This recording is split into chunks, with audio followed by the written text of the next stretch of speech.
Good afternoon, welcome to Fishing for Bees, March 13th, north of Grand Rapids, Michigan, 67 degrees.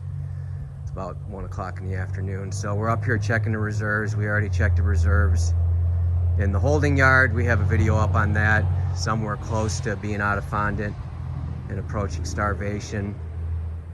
So just at the initial glance here, you know, we got activity at all of them, but I will say this right here is a concern. What's going on at this upper entrance on one. I think this might be being robbed, obviously compared to these other ones. This is very frantic. I don't see baby bees, so I need to get in there. 4 was always our strongest, and 6 has light activity. So the good thing about that upper entrance being the focus and still having a bottom entrance is I can close that thing if it's getting robbed. The robbers can bounce their heads off that top entrance all they want, and I can put some stuff at the bottom entrance to stop them from entering down there. So anyways, we're going to get inside here real quick. We'll do each one as always and show you what's going on. We got some Hive Alive Fondant. I have it available in Grand Rapids along with Hive Alive feed supplements. As far as the liquid, no pollen patties. And we're going to get inside here and see how everybody's doing on the reserves. All right, so here we go. 6.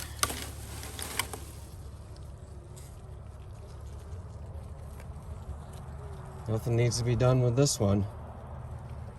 That's good news. Plenty of food. 4.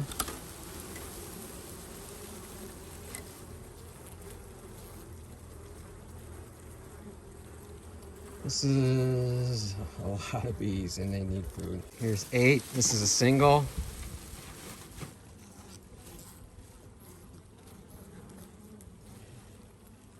I probably will give them another fondant. We got a cold snap coming, right? And I can't safely get in these during the cold snaps, so planning ahead, we'll give them another fondant. Good consumption on this single. This is 1. This is the one with the crazy activity. With plenty of feed.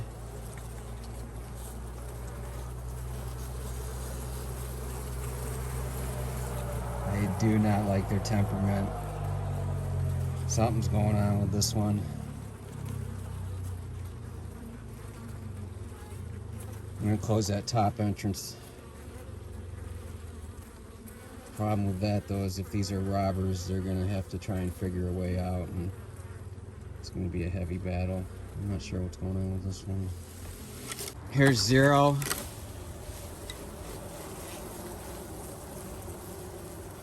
Got the same temperament as next door. Maybe if that one's getting robbed, they're stressed. I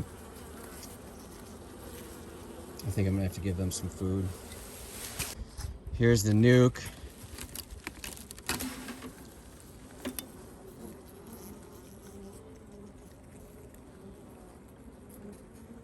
Probably should give them another half. Here's 5.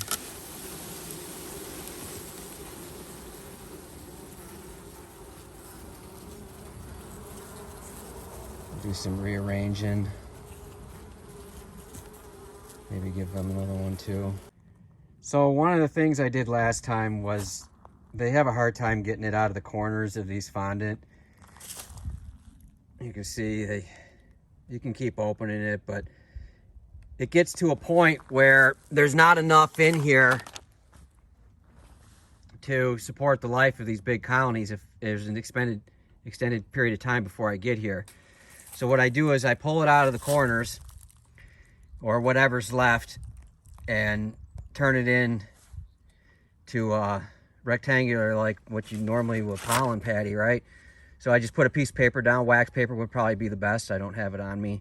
Plastic, I could reuse the plastic for those, but to get nice even pieces, I just use a newspaper and press it down. I did this with Colony 4 last time, and they consumed it before the other fondant. Plowed right through it, it's completely gone. Actually, when I went in there, I saw all the paper, and I forgot that I had done this, so worked out really well last time. The Hive Alive Fondant is convenient. What it isn't is it's not cheap. All right, so everybody's been checked. 6 and 5 didn't get anything. Their weights are really good on the honey. They do have plenty of fondant if they run into a problem, but that's good news. Preparation went better for them than some of these other larger colonies. 4 got a new fondant and one of the fondant patties that I make with the leftovers. 1, the same thing, and then a third fondant patty, not a brand new fondant, went on the nuke. So I'm happy with what's going on with 1. When we first got here, it looked really, really crazy and very, very concerning. My guess is that it's just a congested entrance because they've had some babies born. So pretty active in the bee yard today, to be expected. 67 degrees, as I said when I got here. So all in all, really, really good. I'm happy with everything. I did freshen up some of the painter's tape. It's getting close to the time that I'll stop doing that, but I'm really concerned that we're going to have a cold snap, and I want to give them any help I can to eliminate drafts. So what a wonderful day to work some bees, and everybody's doing really, really well. I do have some honey frames on this dead out on the end here to the right, that when things get better, I could slide them in. I'm not pulling frames just yet. I think it's a little bit too early for me. There'll be some upset and angry bees, and normally when I do inspections, I pull 1 or 2 frames and set them aside. I just don't want to be doing that right now.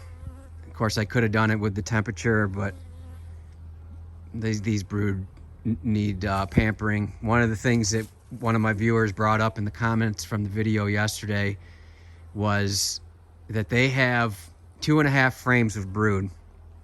And the concern is if you don't have the population of bees, when we get a cold snap, they can't keep that brood warm, and you're going to have a bunch of chilled brood, which they have to clean out, and then also is going to affect your population dramatically. So that is definitely a concern and an excellent point. I appreciate that. I've been worried about food, and chilled brood should definitely be a concern if we get a cold snap. So again, that's why I'm doing the painter's tape. That's why the quilt boxes are on. If you've wrapped your hives and you're around me in Michigan, I recommend that you do not unwrap them. These hives are warm. I can see some condensation on the top, and the bedding is a little bit wet, but they're accustomed to the environment that you've given them all winter long with your wrap or whatever you've done. Removing it could shock them, right? They're not accustomed to what the rapid change that you are going to do by removing your wraps, and also if we get a cold snap. So consistently above 50 daytime and kind of nighttime. I mean, I let it drop into the 40s maybe, but if it's dropping into the 40s, then you're still not out of winter, and you could have a problem if we get into the teens or 0. So everything's gonna stay the same. Painter's tape, quilt boxes, keep feeding. I'm pretty confident that this might be the last time I have to feed. Where my confidence lacks is swarm prevention.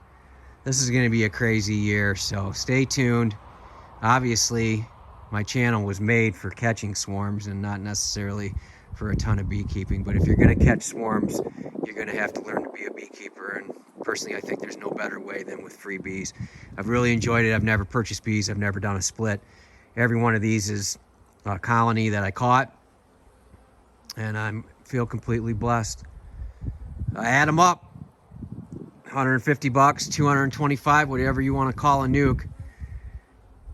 There's 7 here and 3 in our other yard, so that's a pretty good number for some free bees. So I hope your bees are well. I hope you're getting some out of this, and take care.